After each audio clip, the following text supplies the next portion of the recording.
I wanted to do a video today about the meeting between Jeff Gorton, Kent Hughes, and the media. It was a little bit of a season's debrief, and there was some interesting stuff that cropped up. Je suis d'accord avec Kent.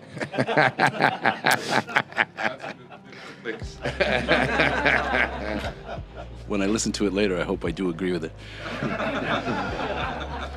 But I got to watching the Laval Rocket game. It was a good game.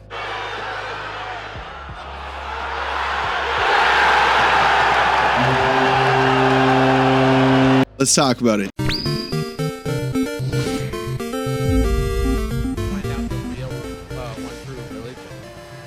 So it's game 4 tonight in Laval. The Rocket are playing the Monsters? Is that right? The Monsters? The Cleveland Monsters. Their logo looks like it was made by ChatGPT. Oh, this is Columbus's farm team. Oh man. Before I go ahead with the recap, I'd love for you to subscribe to my channel. I do all sorts of content here, but I focus primarily on Montreal. And I don't know, maybe the farm team as well. If you're already subscribed, don't worry about it. Hit the like button and tell me about your favorite board game. What's your favorite board game to play? Is it Monopoly, Sorry, Life, Mousetrap? So we start where we always start.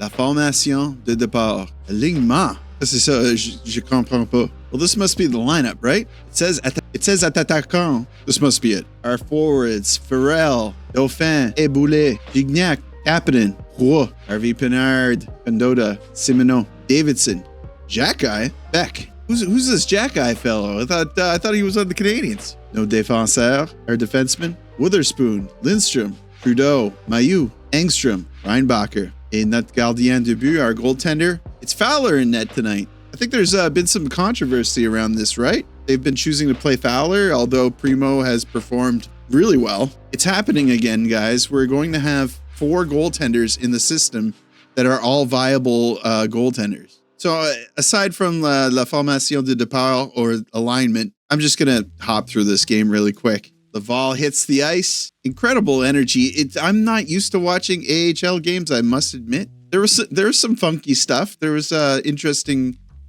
plays, interesting turnovers. But Laval gets on the board first in the first period. Simoneau is going to make it 1-0. A real bump and bang goal. That goes in. You know, they all count. And they don't stop there. Dauphin makes it 2-0 for Laval.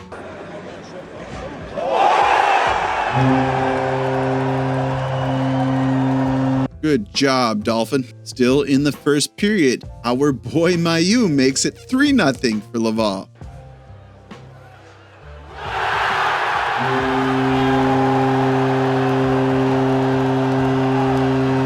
So after one period, it is 3-0 for Laval. We're headed to the second period. And the sole goal scorer in period 2 is going to be Luca Del Bel Belus. Sorry if I got that name wrong. I think I actually have his rookie card. There he is. You see that? So Del Bel Belus gets the Cleveland Monsters on the board. It's 3-1, and that's going to do it for the second period. In the third period, Dauphin strikes again. Devant, intervention en défensive, là, mais on n'a pas été en mesure de dégager le territoire. L'attaque se poursuit. La passe de l'autre côté, la tire et le but!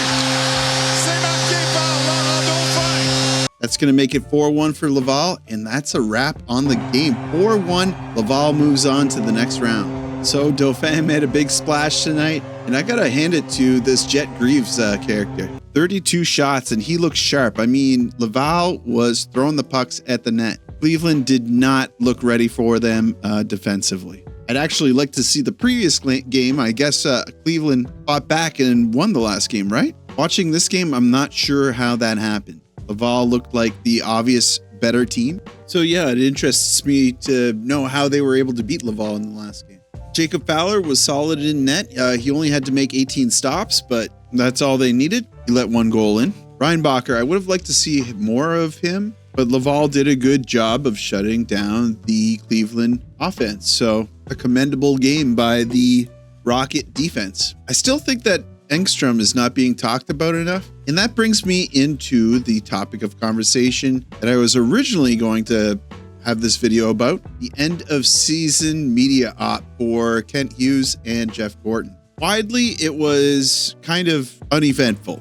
But there are 3 things that I want to highlight that I thought were interesting. Number 1, they are not giving up on Kirby Dach.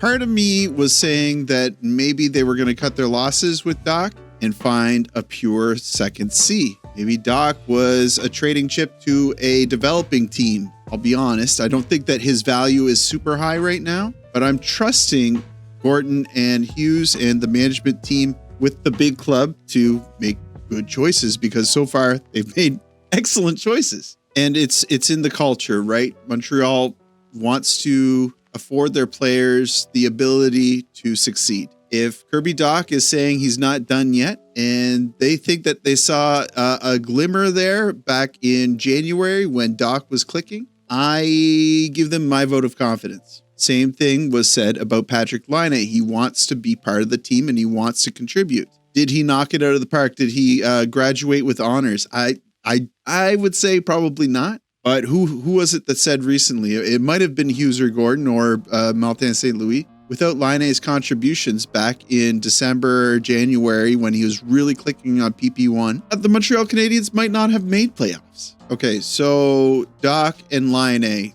they're going to remain part of the team. The next thing that I thought was interesting and helps us form some sort of opinion about what's going to happen during the offseason, they are not interested in taking on a bunch of free agents. They want to afford their young talent the ability to develop in the big team. So that means the road is clear for Mailloux. The road is clear for Reinbacher. Maybe some young offensive talent get a shot again in the big league. Joshua Roy, I don't know how he can't work in the NHL. He looks so good out there. Like, I wish his touches were a little bit more. I wish his compete was stronger. They used the word compete again. But I'm sure there will be individuals from Laval, doing really well at camp, getting a shot in preseason, getting a shot during regular season. I don't know how much they'll stick. There's Kapanen, does Barre-boulet deserve another opportunity in the NHL? He looked like he was going to stick there for a minute. Are we going to see Xhekaj and Xhekaj playing together? Lots of questions, but they were tight-lipped. They didn't want to share any of their off-season plans, like 100%. Gorton even joked around about finding a 2C. You talked about size earlier. But there's another topic in Montreal. In case you don't know, the old city believed that you need a second line center. Really? Yeah. So my question is, I'm much better at reading French than speaking. what is your take on that? I mean, we all know that. And the last thing that I thought was interesting, Gorton brought up offer sheets. He thinks the game has changed. He thinks that teams will start offering up offer sheets. And I think it's fair play.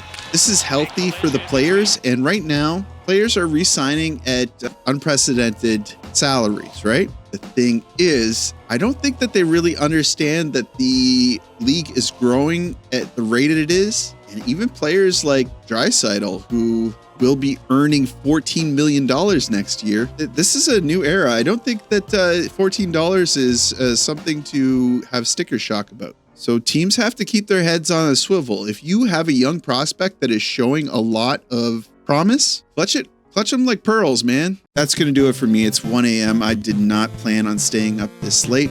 Hope you enjoyed the video. Thank you so much for your support, guys. Sorry, that I'm not doing more Montreal, Laval, trade rumor type stuff. The playoffs are just so exciting. I hope you can follow me along on that path. If you're a true hockey lover, hey, this is excellent hockey. I am first and foremost a Montreal fan, but in some of these games, that Winnipeg game the other night, wow. The only other game that beat that game so far was when the Canadiens beat the Capitals. Oh, man, I'm so tired. Like the video, it helps me out with search results or something, I suspect. Subscribe if you're not already a subscriber. Why wouldn't you subscribe? Please. And as always, I will see you down in the comments.